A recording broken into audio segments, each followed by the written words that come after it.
એકતાનગર ખાતે આવેલા statue of unity વિસ્તારમાં ઇલેક્ટ્રિક બસોના ડ્રાઈવરો છેલ્લા 3 દિવસથી હડતાલ પર બેઠા છે. હડતાળના ત્રીજા દિવસે પણ સરકારી તંત્ર કોઈ નક્કર ઉકેલ લાવવામાં સંપૂર્ણપણે નિષ્ફળ સાબિત થયું છે. ડ્રાઈવરોની માંગણીઓ અંગે હજી સુધી કોઈ સ્પષ્ટ નિર્ણય લેવામાં આવ્યો નથી, જેના કારણે હડતાળ સતત લંબાતી જઈ રહી છે. આ દરમિયાન સ્થાનિક આગેવાનો સતત દિવસ રાત ડ્રાઈવરોના સમર્થનમાં ઉભા રહ્યા છે અને આંદોલનને બળ આપી રહ્યા છે. આજ રોજ છોટાઉદેપુરથી કોંગ્રેસ સમિતિના આગેવાનો પણ એકતાનગર પહોંચ્યા હતા. હડતાળ પર બેઠેલા ડ્રાઈવરોને ખુલ્લું સમર્થન આપ્યું હતું. કોંગ્રેસના આગેવાનો અર્જુન રાઠવા, નરેન્દ્ર રાઠવા દ્વારા સરકારી તંત્રની બેદરકારી સામે કડક શબ્દોમાં આક્ષેપ કરવામાં આવ્યા. વિસ્તારમાં એજન્સીઓનું રાજ ચાલે છે.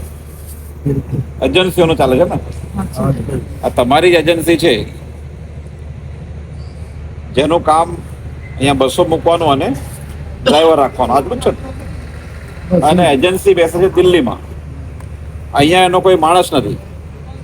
તો વાત કોની સાથે કરવી? માનો કે આપણા સીઓને મળીશું, એને રજૂઆત પણ કરીશું, બધી સાંભળશે કરો.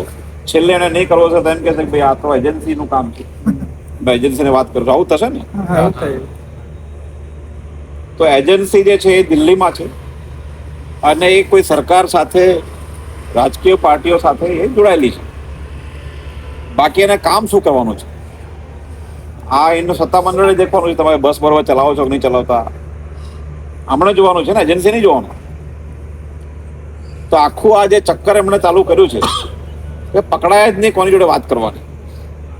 અને આ એક પ્રકારની એમની એક નાલાયક રાજનીતિ છે, જેનો ભોગ તમે છો, બીજા છે, કેટલાક બોલે છે, કેટલાક નથી બોલતા. પણ મને લાગે છે જેટલા પણ કામ કરે છે અહીંયા એ બધા જ આ એજન્સીઓનો ભોગ બનેલા છે.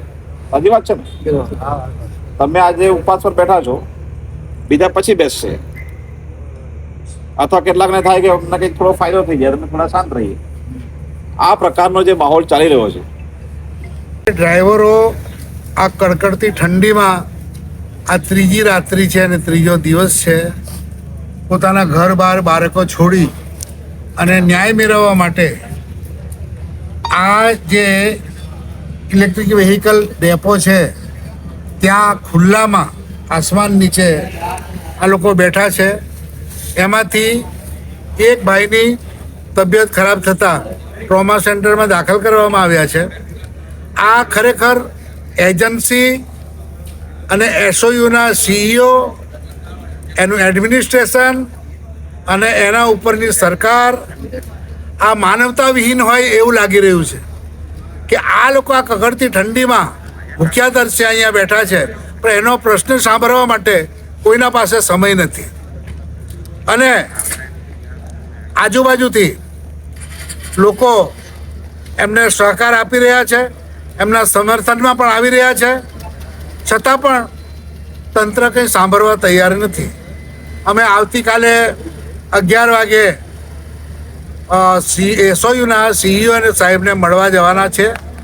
જે અગ્રણીઓ છે એમાં અર્જુનભાઈ રાઠવા સાહેબ, નરેન્દ્રભાઈ રાઠવા સાહેબ તથા ભૂતપૂર્વ બીટીપીના અધ્યક્ષ મહેશ છોટુભાઈ વસાવા સાહેબ અને હું ચંદ્રકાંત તડવી, આ લોકોનું ગ્રુપ એમને સીઈઓને મળવા જશે અને અમને ન્યાય અપાવવા માટે રજૂઆત કરશે. અમે જો અમને કાલે યોગ્ય જવાબ નહીં મળે અને આ ડ્રાઈવરોને ન્યાય નહીં મળે તો પછી અમે આ આંદોલનને જલદ બનાવીશું, ઉગ્ર બનાવીશું. અને અમારા નેતાઓ જે છે જિજ્ઞેશ મેવાણી સાહેબ, આનંદ પટેલ સાહેબ તથા સમગ્ર ગુજરાતમાંથી તમામ આદિવાસી નેતાઓને આમંત્રિત કરી આ કેવડિયામાં અમે એક ઉગ્ર આંદોલન કરીશું. આની જવાબદારી તમામ સરકારની રહેશે અને એસઓયુ એડમિનિસ્ટ્રેશનની રહેશે. કેમ કે વારંવાર અમારા લોકોને દબાવવામાં આવે છે, બીવડાવવામાં આવે છે, ધરપકડની ડર બતાવવામાં આવે છે. આવી રીતે શોષણ કરવામાં આવી રહ્યું છે. રિક્ષાવાળી બહેનો તથા સાફ સફાઈવાળી બહેનો તથા ડ્રાઈવરો, આ દરેકને મિનિમમ વેજીસ જે ધારો છે એ મિનિમમ વેજ ધારા મુજબ પણ વેજીસ મળતા નથી.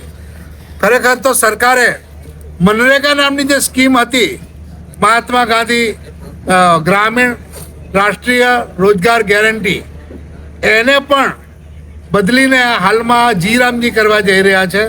એમાં પણ એક મોટું કૌભાંડ છે, કેમ કે તે વખતના અનસ્કિલ લેબરને 283 રૂપિયા દર દિવસે આપવા અને તે 100 દિવસ કમ્પલસરી રોજગારી આપવી, એવો જે નિયમ હતો, એક્ટ હતો, એના મુજબ એક અનસ્કિલ લેબરને પણ વર્ષના 28,300 રૂપિયા સરકારે આપવાની બાંહેધરી આપી હતી.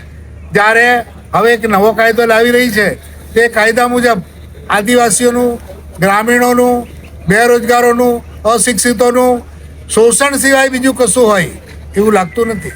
આ સરકાર ગરીબો માટે એમ હતું કે આ સ્ટેચ્યુ ઓફ યુનિટી આવવાથી આજુબાજુના લોકોને રોજગારી મળશે, પણ રોજગારીના બદલે અહીંયા શોષણ થઈ રહ્યું છે અને એનો વિનાશ થઈ રહ્યો છે. એની સંસ્કૃતિ તો નાબૂદ પામી જ છે.